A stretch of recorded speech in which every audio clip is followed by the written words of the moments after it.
ఇక బండి సంజయ్ అంటూ ఉన్నారు సార్, కవితపై కేసులు ఎత్తేస్తే బీఆర్ఎస్ పార్టీని బీజేపీలో కలిపేస్తామని కేటీఆర్ ప్రతిపాదించారు. ఆ ప్రతిపాదన నిజమే, చర్చకు రండి అని చెప్పి కేటీఆర్కు సవాల్ విసురుతూ ఉంటే ఏ పార్టీలోనూ బీఆర్ఎస్ను విలీనం చేయాల్సిన అవసరం లేదు, తెలంగాణ ఉన్నంత వరకు బీఆర్ఎస్ పార్టీ ఉంటుంది అని చెప్పి కేటీఆర్ స్పష్టం చేస్తున్న పరిస్థితి సార్.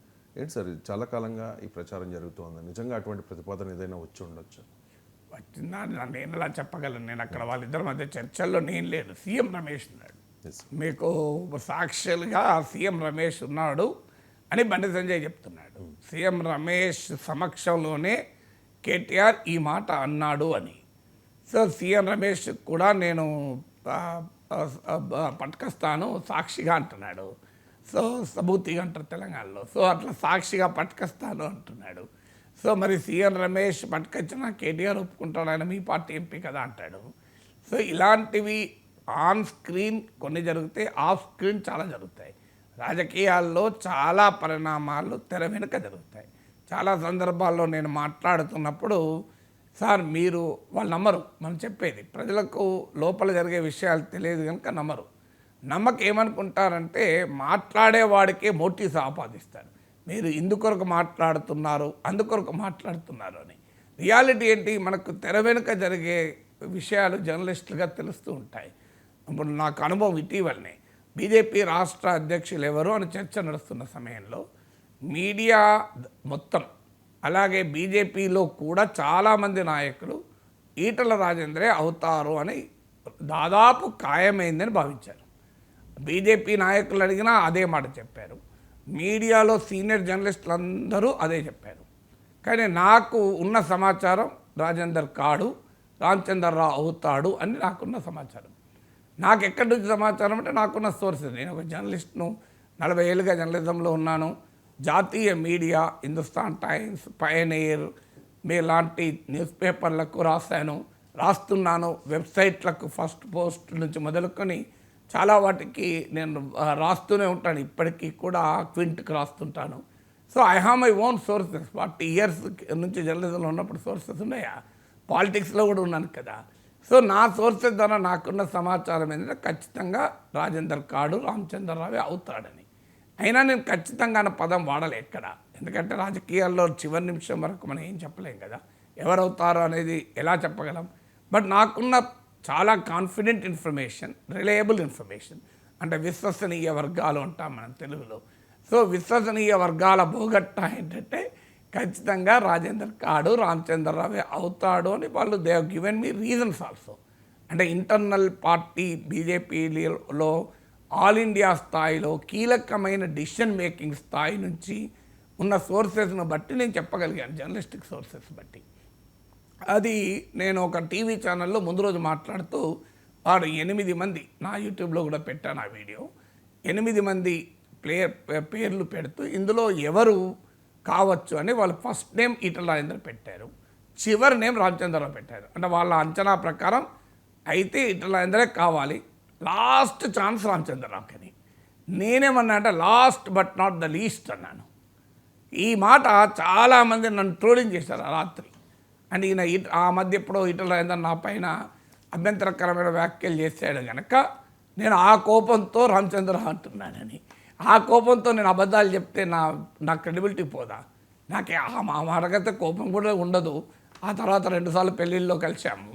సో వ్యక్తిగతమైన కోపం ఏముంటుంది, రాజకీయ విశ్లేషణ. సో అప్పుడు కూడా రాజేందర్ మీద నేను వ్యక్తిగతంగా ఏమనలేదు, రాజకీయ విశ్లేషణ చేశాను. బట్ కారణాలు ఏంటో ఆయనకి ఎందుకో కోపం వచ్చింది, అది ఆ ఎపిసోడ్ అయిపోయింది. ఆ ఎపిసోడ్ పట్టుకొని నేను ఇంకా అలాగే విశ్లేషించుకుంటూ కూర్చుంటే నా గౌరవం పోదా? కానీ ఎవరు నమ్మలే. కానీ రియాలిటీ ఏం జరిగింది, మరి రామచంద్రరావు ఏంటి కదా తెల్లారే నెక్స్ట్ డేనే ప్రూవ్ అయింది కదా. సో అందువల్ల ఇది ఎందుకు చెప్తున్నానంటే చాలామందికి తెర ముందు జరిగేదే తెలుస్తుంది, తెర వెనుక జరిగేది తెలియదు. తెర వెనుక జరగాలి అంటే ఒక వెరీ బిగ్ సోర్సెస్ ఉండాలి. ఇవాళ నేను గుండె మీద చేసుకొని చెప్పగలుగుతాను, 2 తెలుగు రాష్ట్రాల్లో ఉన్న అన్ని రాజకీయ పార్టీల్లో టాప్ లెవెల్లో జరిగేదానికి తెర వెనుక జరిగే సమాచారం కూడా నాకు ఉంటుంది. నేను అన్ని విశ్లేషణలో వాడకపోవచ్చు, కానీ ఆ సమాచారం ఉంటుంది. ఎందుకంటే దానికి ఒక రీజన్ ఉంది. నేను ఇంతమంది చెప్పినట్టు 40 ఏళ్ళు జర్నలిజంలో ఉన్నాను, పాలిటిక్స్లో 8 ఏళ్ళు ఎమ్మెల్సీగా ఉన్నాను. ఆ రోజు నాతో పాటు ఉన్న ఎమ్మెల్సీలు, ఎమ్మెల్యేలు ఇవాళ 2 రాష్ట్రాల్లోనూ మంత్రులుగా పనిచేసిన వాళ్ళు ఉన్నారు, పని చేస్తున్న వారు కూడా ఉన్నారు ఈవెన్ టుడే. సో ఇక సోర్సెస్ ఉండవు అంతా. సో ఆ సోర్సెస్ నీకు టాప్ లీడర్ల వరకు కూడా నేను ఫోన్ చేసి మాట్లాడగలుగుతాను, ఈవెన్ ముఖ్యమంత్రులతో కూడా ఫోన్ చేసి మాట్లాడగలుగుతాను. సో అందువల్ల ఇదంతా తెర వెనుక జరిగే పరిణామాలు అర్థం చేసుకొని మనం మాట్లాడుతుంటాం. తెర ముందు జరిగేదే తెలిసిన ప్రజలు కూడా కొన్నిసార్లు చూసేవాళ్ళు, ప్రేక్షకులు కూడా ఇది నిజం కాదు అని అనుకుంటుంటారు. అందువల్ల తెర ముందు తెర వెనక చాలా తేడా ఉంటుంది. తెర వెనుక ఏం జరిగిందో మనకు తెలియదు. తెలిసినా నాలాంటి వాడు దాన్ని నిర్దిష్టంగా సందర్భోచితంగా చెప్పగలిగాడే తప్ప ఎప్పుడు చెప్పలేడు. కానీ బండి సంజయ్ ఆరోపిస్తున్నాడు ప్రతిపాదన వచ్చిందని, కవిత కూడా అంతకుముందు ఆరోపించింది. సో కేటీఆర్ ఏమో అది అలాంటిది ఏమీ లేదు, ఎందుకు మేము పార్టీని విలీనం చేస్తామని. ఇక పొలిటికల్ ఎనాలిసిస్ ఏంటి నాది అన్నప్పుడు బహుశా ఒకవేళ ఆ ప్రతిపాదన విలీనమన్నారా పొత్తు అన్నారా తెలియదు. సో విలీనము పొత్తు అనేది 2 డిఫరెంట్ కాన్సెప్ట్స్. బీఆర్ఎస్ బీజేపీతో కలిసి పనిచేస్తుంది అని బహుశా ప్రతిపాదన పెట్టి ఉండవచ్చు. ఎందుకంటే దేశ రాజకీయాల్లో మనం చాలా పార్టీలు చూసాం. ఈడీలను సిబిఐలను వాడితే ఆ పార్టీలు తమ విధానాలే అటు ఇటు మార్చుకుంటాయి. ఇప్పుడు తృణమూల్ కాంగ్రెస్ నాయకులు మీరు గమనించండి, ఇండియా కూటమి నాయకత్వ పదవే నాకు కావాలి, అసలు మోడీని ఎదుర్కొనే ధైర్యము శక్తి నాకు మాత్రమే ఉంది, మమతా బెనర్జీకే ఉందని తృణమూల్ నేతలు అన్నారు. ఈ 1-2 ఇయర్స్ మీరు గమనించండి, మమతా బెనర్జీ మోడీ పైన ఎన్నిసార్లు విమర్శించిందో నాకు చూపెట్టండి. అసలు ఆమె ఢిల్లీకి రావడం మానేసింది. కలకత్తాలో ఆమె రాష్ట్ర రాజకీయాలకే పరిమితమైంది. ఏం జరిగింది అందరికీ తెలుసు, మీకు సోర్సెస్ ఉన్న వాళ్ళందరూ తెలుసు. That is because Abhishek Banerjee పైన ఈడీ కేసులు, సిబిఐ కేసులు ఉన్నాయి. సో దాంతో మమతా బెనర్జీ కామర్ష్ అయిపోయింది. మీరు చూస్తుండండి, పరిస్థితులు కనుక అవసరం ఏర్పడితే ఈవెన్ మమతా బెనర్జీ మళ్ళీ ఎన్డీఏలో అయినా ఆశ్చర్యపడాల్సింది ఏమీ లేదు. ఇలా రాజకీయాలు అలాగే ఉంటాయి. సో మనకు రాజకీయాల్లో తెర వెనుక ఏం జరుగుతున్న దానికి ఇది ఒక ఉదాహరణ కదా. సో అందువల్ల మీకు పొత్తు అనే ప్రతిపాదన బహుశా బీఆర్ఎస్ చేసి ఉండవచ్చు, అది మేము చేయలేదు అని అంటున్నారు. కవిత స్టేట్మెంట్లో పొత్తు అనేది కూడా ఉంది. సో కానీ విలీనము అనేది కొంత నమ్మడానికి మాత్రం వీలుగా లేదు. ఎందుకంటే ఒక రాజకీయ పార్టీని మరో పార్టీలో విలీనం చేస్తే ఉండే పొలిటికల్ ఇంప్లికేషన్ చాలా ఉంటాయి కదా. అలాంటిది కవిత పైన కేసులు చాలా, అదేమి ఆ కేసులతో ఏమి కవితకి ఏమైనా యావజ్జీవ ఖైదు పడుతుందా? ఏమవుతుంది మనందరికీ తెలుసు. కొన్ని రోజులు ఆల్రెడీ జైల్లో వచ్చారు, మళ్ళీ జైలుకి వెళ్తే చెప్పలేము. మనీష్ సిసోడియా నెలల తరబడి ఉన్నాడు, అరవింద్ కేజ్రీవాల్ ఉన్నాడు, హేమంత్ సోరెన్ ఉన్నాడు, చంద్రబాబు నాయుడు ఉన్నాడు, జయలలిత ఉన్నారు, వైఎస్ జగన్ ఉన్నారు, రేవంత్ రెడ్డి ఉన్నారు. జైల్లో లేనిదెవరు రాజకీయ నాయకులు. సో ఇంతమంది జైలుకి వెళ్ళొచ్చిన రాజకీయ నాయకులే కదా.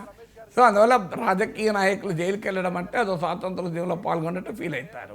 సో అందువల్ల కవిత జైలుకి వెళ్ళడం అనేది పొలిటికల్గా డిస్టర్బింగ్గా, పర్సనల్గా డిస్టర్బింగ్ ఉంటుంది.